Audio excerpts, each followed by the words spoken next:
What's going on, everybody, and welcome once again to another Facts Project podcast. Today, very special guest bringing back here on the program, Joseph Illidge. We are here to talk about the new history of the DC Universe, now going into its second printing with the Dakota incident. Thank you for being here, sir.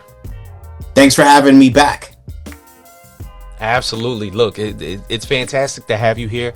Obviously, what has been happening lately, and basically this big call to action that has pretty much been, I'm going to say it's exercised by your doing. Obviously, it's been exercised by a lot of the fans out there that have been following Milestone for years. But I will say that you, surprisingly enough, pun intended, you put out a beacon to a lot of us who are big Milestone fans, who were Black indie writers, who were fans of Milestone in the 90s, who just needed to be here for this particular comic book, for this one shot, to basically put it all out there, because there was so much riding on a lot of the continuity from the creators, with you being involved, and for us readers to actually get re-involved and reintroduced to Milestone Universe. Yes. So, thank you, because really, when the latest iteration of Milestone ended with the miniseries that I wrote called The Shadow Cabinet, which was basically the Avengers Endgame of the Milestone Returns era. It was the culmination of 4 years of stories that started in 2021, and The Shadow Cabinet ran from November of 2025 to, November to February, right? Mm-hmm. Like November of 2024 to February of 2025. Yep. And so then there were a lot of questions. What comes next for Milestone? And there was a period of time where things were silent. And then in Mark Waid's New History of the DC Universe, you started to see what was going on. You saw that Baby Icon landed on Earth in 1839 and was adopted by a couple of slaves, and you saw that the Milestone heroes were reemerging in the DC universe. So that, of course, led to questions. And so what happened was the New History of the DC universe, the Dakota incident, was announced, a 40-page one-shot story written by myself, Stephanie Williams, Morgan Hampton, Nicholas Draper Ivy, and just a stellar team of artists and colorists and cover artists, and all lettered by Ann World Design. And the origin of this is that almost a year ago was when Marquise Draper, who's an editor at DC Comics and the editor basically shepherding Milestone, reached out to me and said, hey, I have a germ of an idea for something I want to do for the next era of Milestone. And we had a great time working on Shadow Cabinet together. And Reginald Hudlin and Dennis Cowan, who are the Milestone media producers, said anything on Milestone going forward, they would love to have you aboard if you're interested. And I said, let's go. Yeah. And so he assembled myself and the three other writers, Stephanie, Morgan, and Nicholas, and he created the writer's room of what would be the Dakota incident. And then the writer's room also had the presence of Brittany Holzer, who's a senior editor at DC Comics, who's really aware of what was accomplished with this new DC continuity that was created in the New History of the DC Universe miniseries that Mark Waid wrote, in which he basically had to take modern DC continuity and compress it into 10 years. Right. And so we really started the process of building this from the ground up into the book that it is. And what I had been seeing online for quite some time was frustration from Milestone fans about, when are we going to see something new? What does that mean? And of course, there's this very particular love for static, because while there are a number of people who know Static from the 1990s Milestone Comics, there are more people that know Static from the Static Shock cartoon. Correct. That ran on WB Animation from 2000 to 2004. And that is what made Static a globally known character. The Static Shock cartoon. And then in the Milestone Returns relaunch, Static was the character who was the most anticipated. And I believe his series dropped first with Static Season 1. And then the sequel miniseries, Static Shadows of Dakota. And so there was a lot of frustration around that.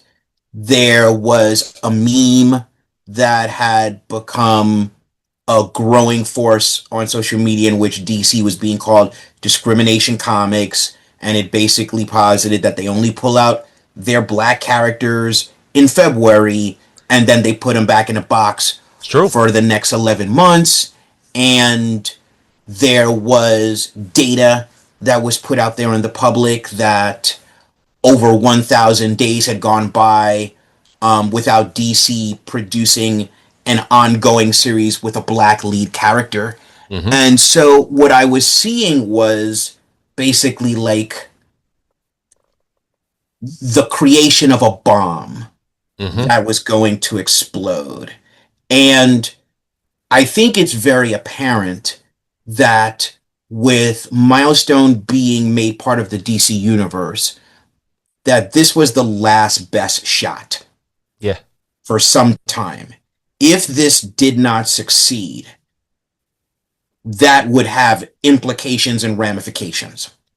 Definitely. And so in seeing that, I decided a number of things. Number one, I was going to put a lot of marketing muscle into this book. And as I do with a variety of projects that I work on, I funded, co-produced, wrote, and art directed a trailer for the book. And I did that as a lead-in to what's called Final Order Cutoff, which is impenetrable comic book industry language. And what it basically means is pre-ordering a comic book in time for the comic shop owners, retailers, to put their orders in. Correct. Because that is how we communicate demand to the publishers. It's not when we walk into a store and buy it, because the retailers have already ordered their copies.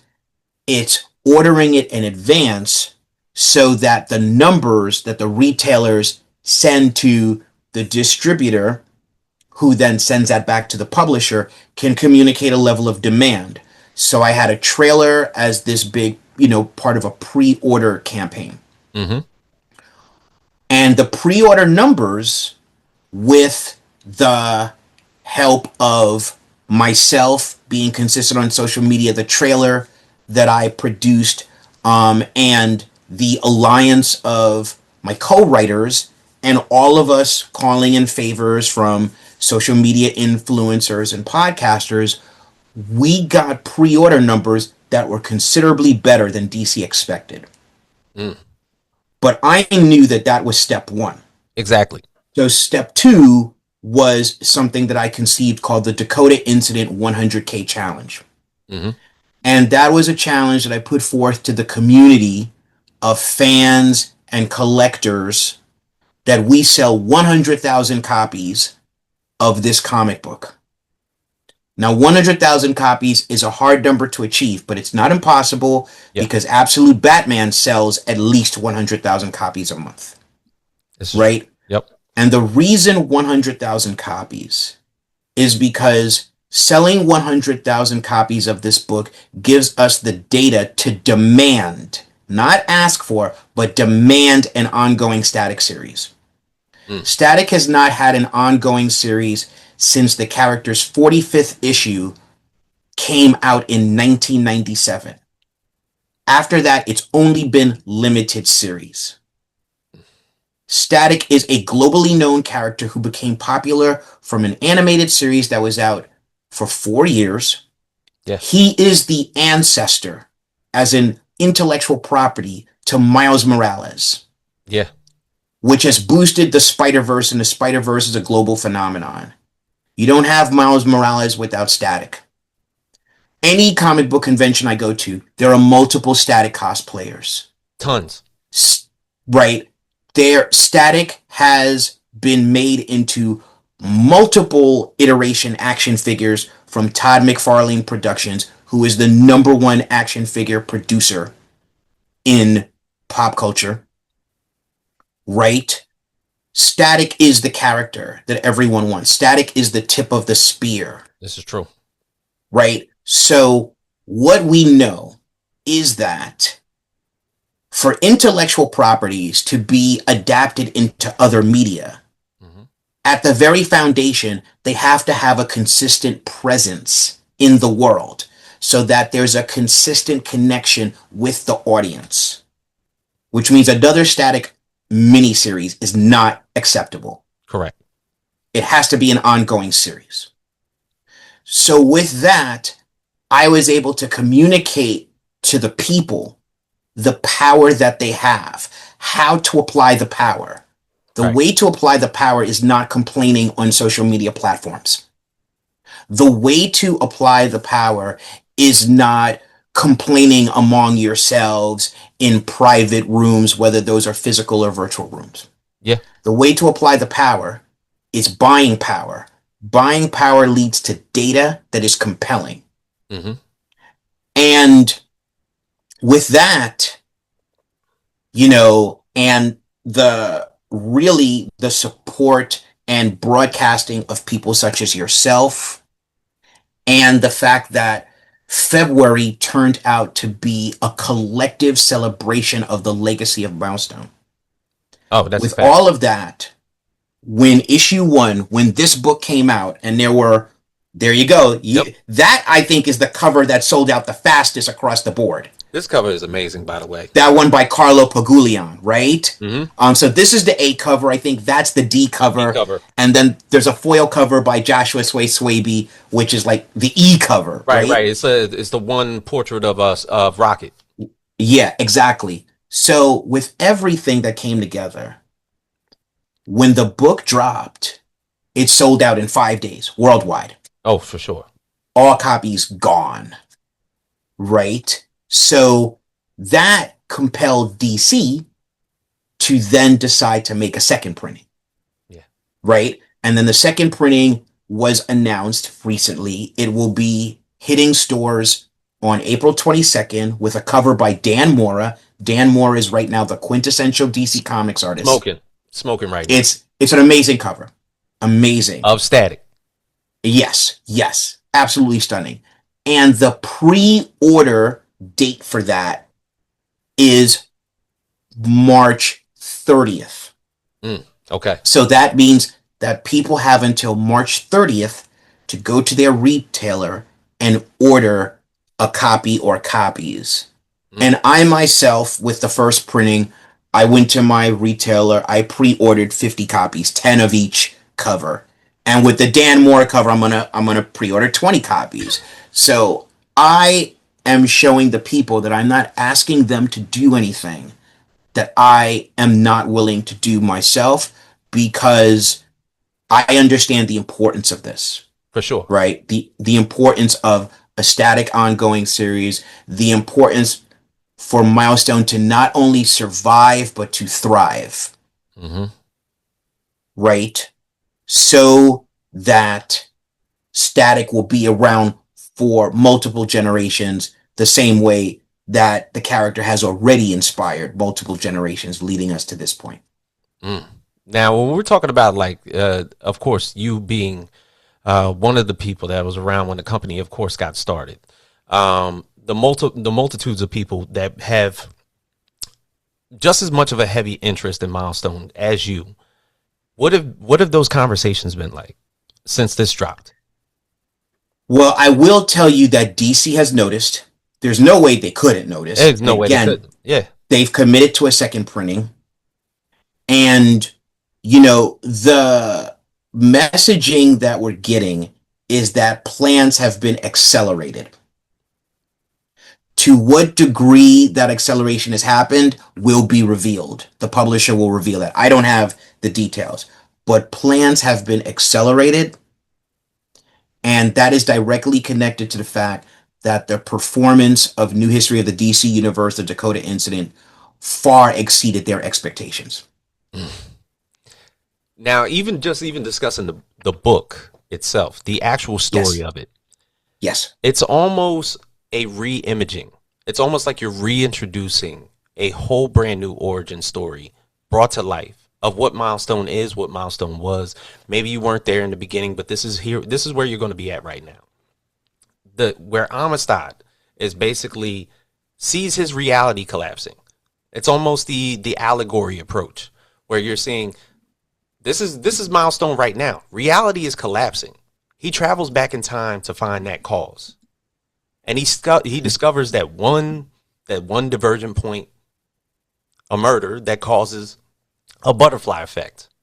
That's right. That's just destroying everything. So obviously, Edwin Alva's his death exposes a secret. That, of course, he's secretly tied to a government superhuman experiment, the Superman Project. And this transforms Dakota from a superhero city into a military crisis zone, to where they enact everybody. They sick everybody. Suicide Squad first.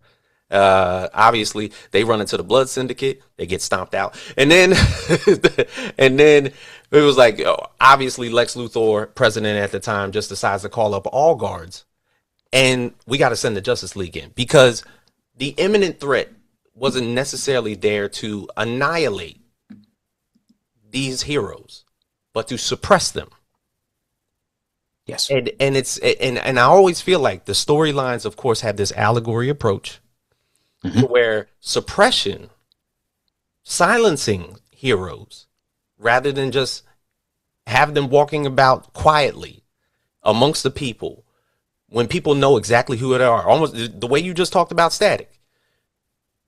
We know how powerful and how strong and how popular of a character Static is, but to see him not enacted in the way that we know that he is, we know how powerful Static is. We've seen it.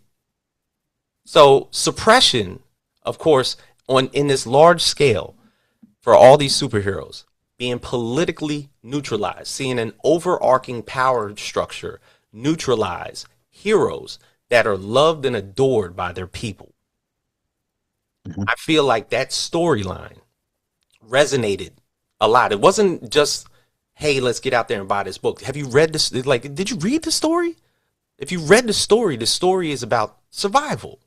Like I talked about, I think I sent out like one small quote out there, and I was like, it wasn't a story of, if you survive, it's how you survive. Yes. And that's what we 100%. see. That's what we see in a lot of these characters. Like, this is how they survive. If we collectively band ourselves together and wake people up, Beacon going into the future and basically talking to Static and it's like, you can't just sit here. You got to get out there. And that's the first person he runs to. He doesn't run to his mom, doesn't run to Icon. He runs to Static. And it was like, you got to be the first on the scene. It can't just be me.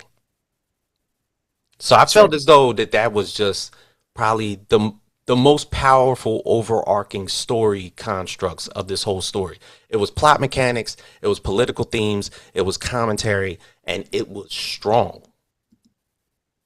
Because that was the need amongst a lot of these characters. They have been suppressed. We've seen that. I get a 4 series, they disappear. I got to twiddle my thumbs and wait and everything like that. While everybody else, Green Lantern goes away, Green Lantern's series starts. Batman goes away, Batman starts. This one, I got to wait 8 months. It's, regardless of how we look at it, it feels like you're being neutralized. To where there's an erasure point. The confusion of it, the frustration of it, obviously brings forth a grounded question and answer. The heroes choosing to stop being heroes to protect their city Static never reaches his full potential. In this series, the age of milestones ends prematurely. Dakota becomes a controlled, suppressed environment. Why haven't the milestone characters been consistently present in DC canon? Right. These certain things happen in the story, even though it's a one shot, and it's like everything stopped. And that's what Beacon sees. And he literally has to go back in time to be like, I know what the canon event that stopped this is, and there's only one way that we can basically re-energize this thing. That's why I felt that storyline was important. 40 pages. 40 pages, but it was so clear. Yeah. Very clear for a lot of these characters. That's why I felt like Stephanie Williams, Morgan Hampton, Nicholas Draper Ivey did a phenomenal job with this, because if you read through the context, you understood it so perfectly, exactly what was happening and what basically they were trying to tell us. So it was almost like an overarching theme. If you read the story and you listen to how you basically marketed this book, and also with the story, it's like everybody, it's Lawrence Fishburne in School Days at the end. Everybody got to wake up. It's the only way we're going to continue to see this. Otherwise, you're going to go to those Comic Cons and see Static just walking around, but you can't get a new comic of Static in your hands. That's the understanding. So I could see where everybody's frustration is. It's taken a toll on a lot of people, because I think it was brought to light, of course, that a lot of people maybe didn't think of it at first. It was like, man, I really haven't seen a Static ongoing series. I never really seen it in my lifetime. Like, maybe I wasn't born in the 90s. Maybe I was born in the 2000s. Maybe I've seen all these limited series, but I've never seen an ongoing series by Static, nor any of the other characters through Milestone. I seen season 1, and I know that was a limited series and everything like that. But I'm in people's lifetime. This is like, you talking about 97. That was the year I graduated high school to 2026. This is almost 30 years. That's right. Yeah. When you think about it, 30 years. Yeah. 30 years as far as an ongoing series. And yes, it's a lot. It's a lot to process. It's a lot to think about. So, I think, if we start with the story, the story was written to be a story. It's an engaging story. I mean, listen, Stephanie, Morgan, Nicholas, and myself are well aware that we came to work and did the job. Oh, for sure. Right? Because we understood the importance. So it was a story, and we did the work. But then there was the moment where we figured out, oh, that's what the other story is. Yeah. Right? Like, we didn't come into this crafting the story with the plan of metatext. But as we were crafting the story, we figured out the metatextual story. And we leaned into it. Yeah. And I think it's because it is there in the DNA of the history of Milestone. And so there's at least two things. Number one, let's say that this was your first time meeting the Dakotaverse of superheroes, right?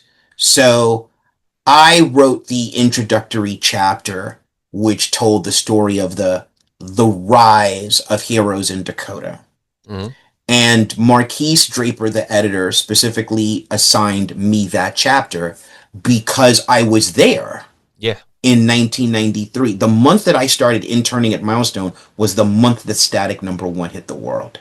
May of 1993. So I was there. So it made sense that I wrote that chapter. And what I wanted to evoke from that chapter was a humanity, a sense of wonder, and what it was like then. What it was like for the people of Dakota to see superhumans emerge in their city so that instead of looking at Superman and Batman and Wonder Woman as the heroes that they knew about, but that never came to their city, they had their own heroes protecting them in the skies and what that was like for them. And that was a allegory to what it was like in 1993 when Milestone Comics hit the world, and there was nothing like it. It was a very exciting time. There was never a multicultural superhero universe that reflected the true diversity of our world, people of different sexual lifestyles, disabled characters, people of different complexions and backgrounds, and different social strata. There is no one community that is one social strata. So it really showed the range of life in our world. And it just really changed comics forever. It broke the firmament. And so that chapter was to give the sense of wonder, but also, as you point out, to introduce the moment of change, the incident that changes the direction of the future forever and creates a real crisis, an existential crisis, and gives this story a sense of urgency, right? And the urgency of the story is the urgency of our times to come out to make sure that Milestone survives and thrives. Yeah. Because it has to be a collective solution. Because if we're going to be honest about it, it's a collective problem, right? Because you could say DC never published ongoing titles with the character since 1997. 100% true. History will prove that to be true. But the question is, when the limited series came out, did everyone show up and buy them? Or did people figure, I don't necessarily have to get that. They'll do it again. Right. And it's like, no, that's not true at all. If we all don't show up for it, there is no guarantee it comes back. And if it doesn't come back, then there will be the complaining and the anger and the frustration, but will there be any accountability? And I think part of it is people did not know they did not know how their actions impact the future in a very clear business way, right? And so that's what the Dakota Incident 100K Challenge was about. It was about showing the way to make real impact, right? And, you know, when you're talking about comic books and how they relate to the real world, the Milestone universe debuted in 1993. And the Milestone universe had a series of Bibles. And it was something that I think the founders got from the television industry. Any show that you like, you know, no matter what it is, there's a Bible, and it has the character profiles and the rules and the world, and it explains the ecosystem.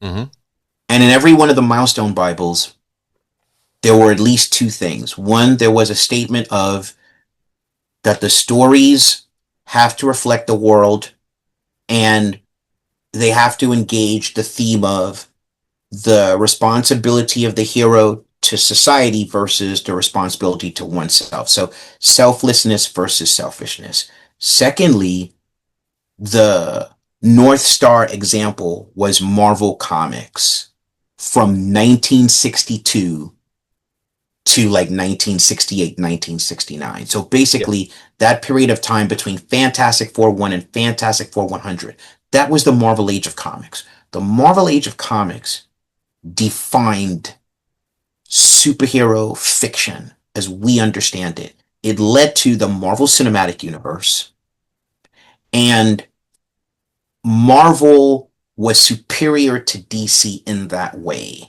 because it represented the world outside your window, which means that people connected with these characters. It showed you that powers make your life harder, not easier. Yeah. Right? And Stan Lee was the voice of the company that spoke to the people, right? And so taking all of that into consideration, what Milestone meant, looking at ideal Marvel as the example, we can look through the history of Marvel and we can see times when Captain America reflected the world Oh, in for which we sure. live, right? And so again, it's that core essence of what Marvel Comics was. That's the idea that was embedded into Milestone. And so the Milestone comics are always going to reflect the world. We're in a time of great existential change, Mm-hmm. right? And great existential peril. And so this story, to reflect the world, had to really speak to the importance of heroes, the importance of heroic fiction, and the need for us to take a direct hand in the survival and thriving of heroic stories. Right? Right. And so that's what the book did. That's what we're all coalescing around. We're coalescing around this, but we're also coalescing around this moment. And we're coalescing around a moment in which people are starting to lose faith in institutions that do not service them. Yeah. And in a microcosmic way, the comic book industry and its fans are a reflection of that. Mm-hmm. There are fans that are at the edge of their faith. And if that faith isn't rewarded, they will leave. Right? Right. But then you also have the dichotomy of the Black indie comics movement. Oh, for sure. And the Black indie comics movement was spawned in part out of a set of pillars that were companies who represented examples. Milestone was one of them. Milestone was one of the pillars to show Black entrepreneurship. And so we're at a time when there are so many Black independent comic book publishers. They've created their heroic stories in a number of genres, whether it's fantasy, horror, science fiction, superhero. Mm-hmm. And so the Black independent comics movement is directly connected to Milestone. And what we're talking about is one large movement of Black entrepreneurship, and the Dakota incident and what it has accomplished and continues to accomplish is a business model that can be modified, subject to reinterpretation, innovation, and replication. Because what we're showing is that, contrary to some of the signaling that we get from popular media, cultural stories are not culturally exclusive. The Black Panther film proved that in 2018. Sinners proved that last year and this year. 4 Oscars. It was the most nominated film in the history of films for Oscars. Crazy. It was successful far beyond the expectations of Warner Brothers Discovery. Mm-hmm. Right? Yeah. So cultural stories are not culturally exclusive. They're both cultural and universal. Right? Yep. Because we are part of humanity. Yeah. And so a number of the things we're going to discuss is going to be about the commonality of humanity. Right? Mm-hmm. And so that's where we are now. This is That's true. the moment that we're in. And so the Dakota incident is about all of that. Yeah, and you even had literally the first couple pages that set it up. It was a layup. It was, well, I'm sorry, and it's an alley-oop. The comic directly echoes Langston Hughes' Harlem. What happens to a dream deferred? Yes. Yes. So it's 100%. like obviously being one of the architects of the company from its very inception, this is just as much your dream as it is Dwayne McDuffie's, Dennis Cohen's, and everybody else that was involved with the company. So I can see the fight that basically that you resonated in putting this together, because people are seeing this as a justified means of seeing their very favorite character on an everyday basis. But it's a lesson in it to where you're teaching it from a business aspect of where these stories can go at any moment that they're created. But the thing is, it's also it's a construct for a lot of people, and basically letting them know, are you actually there when it actually matters? Yes. You know? Yes. The Dakota heroes in essence represent a rising cultural movement. The way you wrote this book, the Dakota incident, details that it can be cut off before it began to flourish. Mm-hmm. Mm-hmm. So these are like the messages that I feel like have been aspects of the book and aspects of the company. And obviously the times of today as to how things have basically just resonated throughout how Milestone has just continued to keep going. And people have always said, hey, why doesn't Milestone just be an independent company and just do their own thing? And universally, no, go ahead, answer it, please. No, listen, it's a great question. Most of the people who ask that question have no understanding. And why would they? They weren't in the room. They've not seen the contract. They don't understand the relationship between Milestone and DC Comics, which means Milestone and Warner Brothers Discovery. Mm-hmm. Right? And back in the 90s, Milestone were being called sellouts, right? For having a publishing partnership with DC Comics. But it was because of that publishing partnership that when Warner Brothers Animation went looking for a young black male superhero character to launch a cartoon, and the DC universe had no such archetype at the time, Static was there and they could make it. Yep.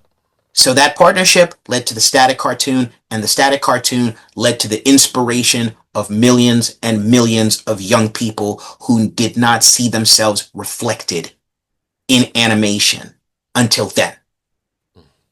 Changed everything. Yeah. Right? Inspired so many people, led them to become creative entrepreneurs, business entrepreneurs, create their own characters, create their own companies. Static. Yeah. Okay? That happened because of the partnership. Okay? So people are asking, why doesn't Milestone separate themselves without thinking about, well, what does this business relationship do? Right? No one is questioning why Ryan Coogler didn't self-fund Sinners.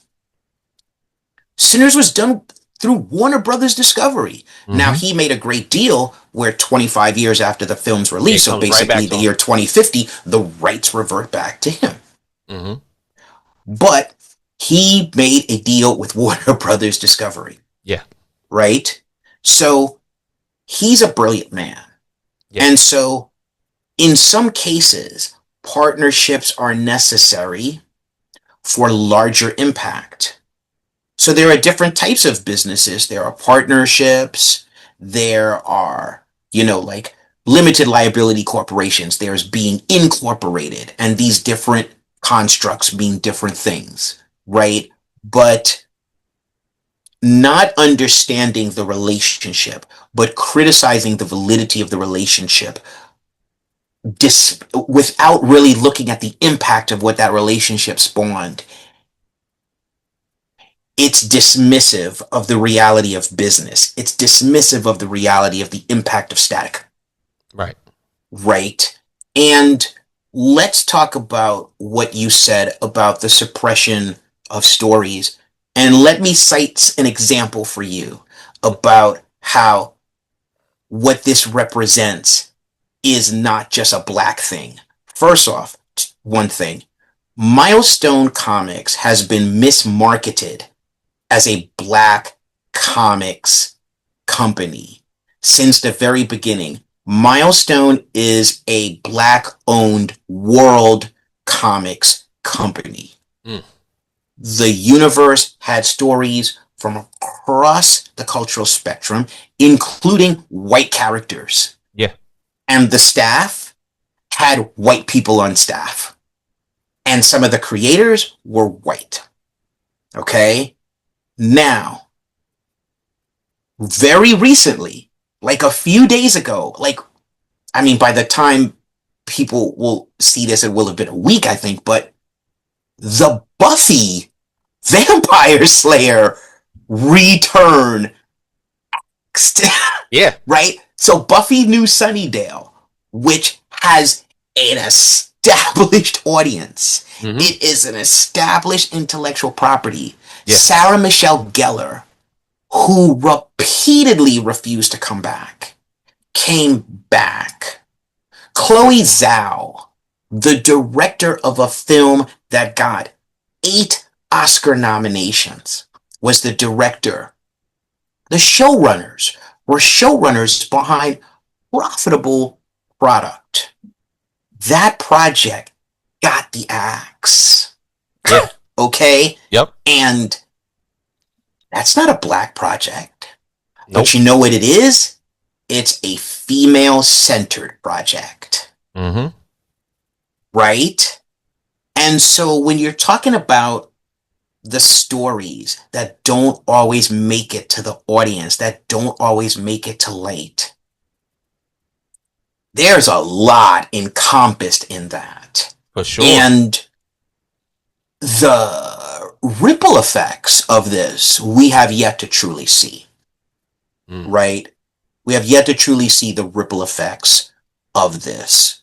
But that's what we're talking about here. We're talking about the urgency for the stories that are both universal stories and specific experience stories. Right? You see? So it's across the board, man. Yeah. It's across the board. So where I can continue to be of purpose and continue the mission of Milestone is to do my part to make sure that the legacy of Milestone survives and thrives.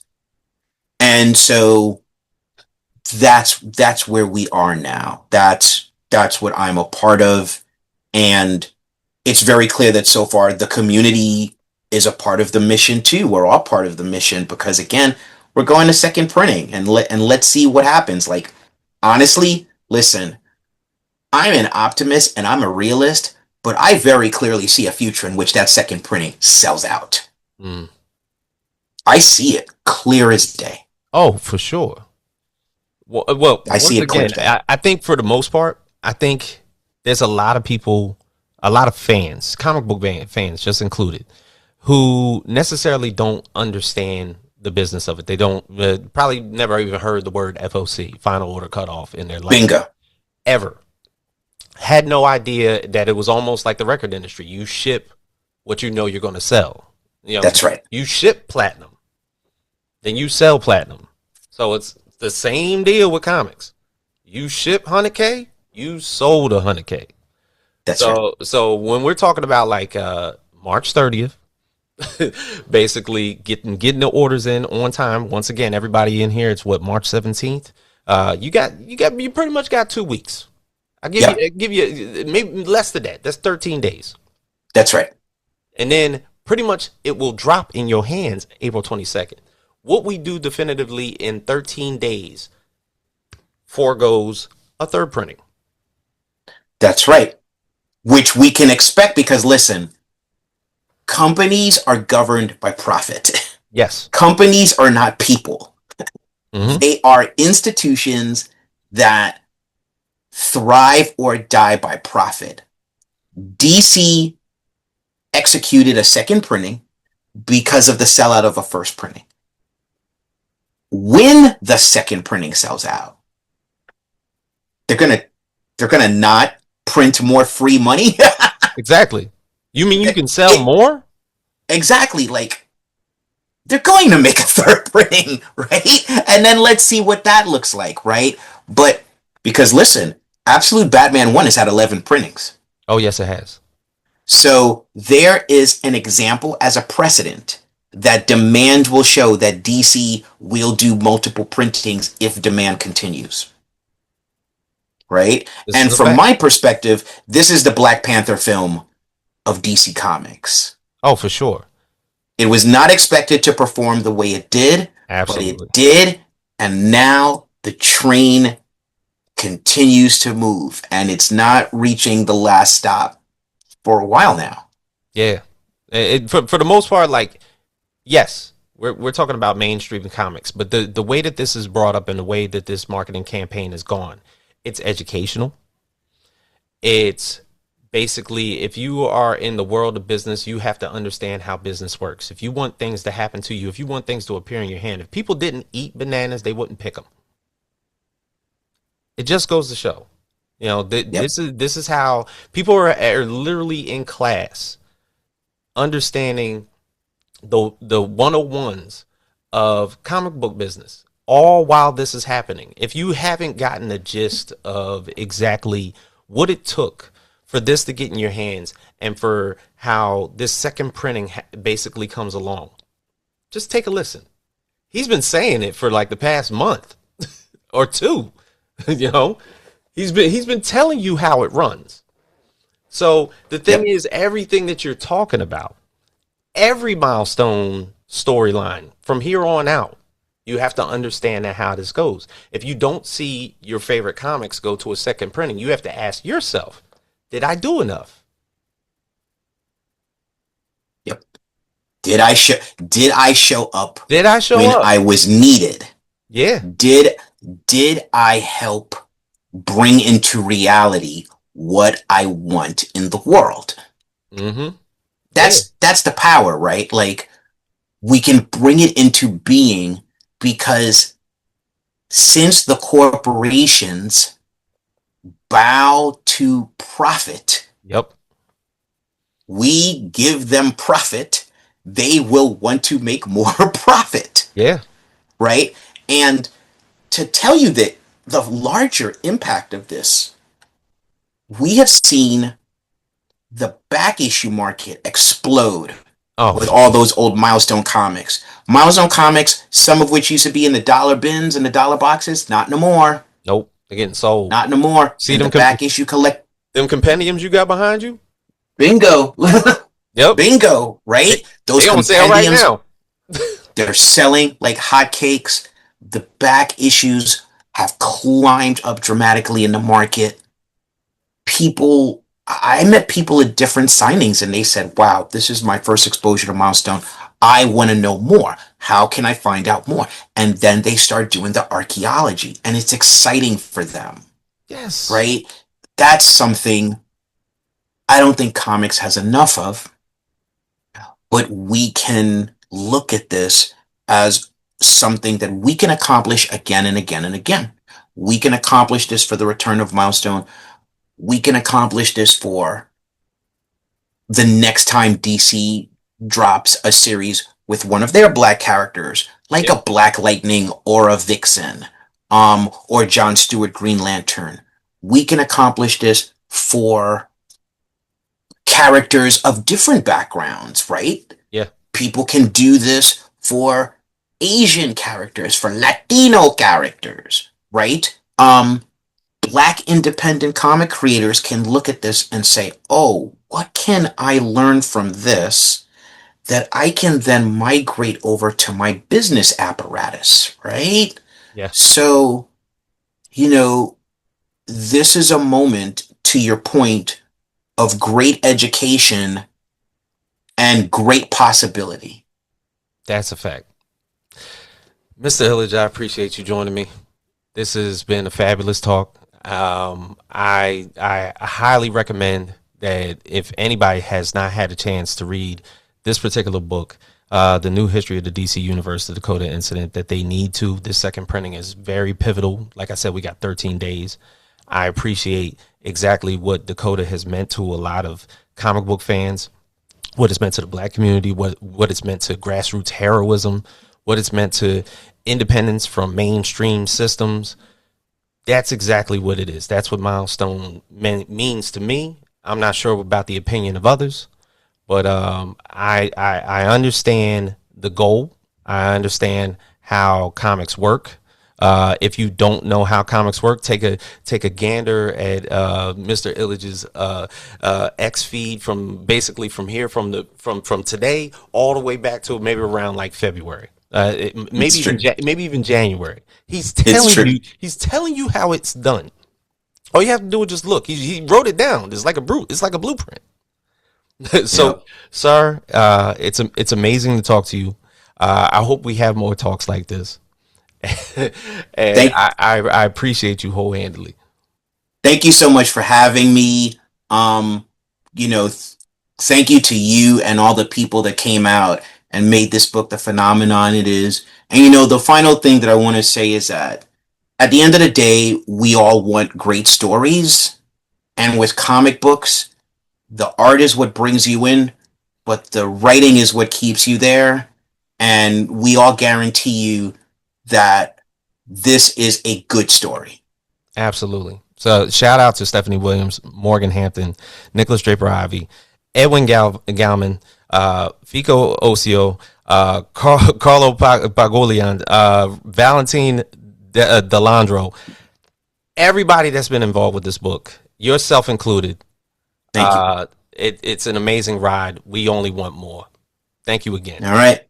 Thank you so much again. Absolutely. So for everybody here at the Facts Project, Joseph Illidge, New History of the DC Universe, the Dakota Incident, March 30th, you got to get it in. April 22nd it drops, but that's not the date I'm talking about. I'm talking about March 30th. Get your hands on this as quickly as possible. Hit your comic book stores, get your pull list out, get it in your hands right away. So for everybody here at the Facts Project, we are out.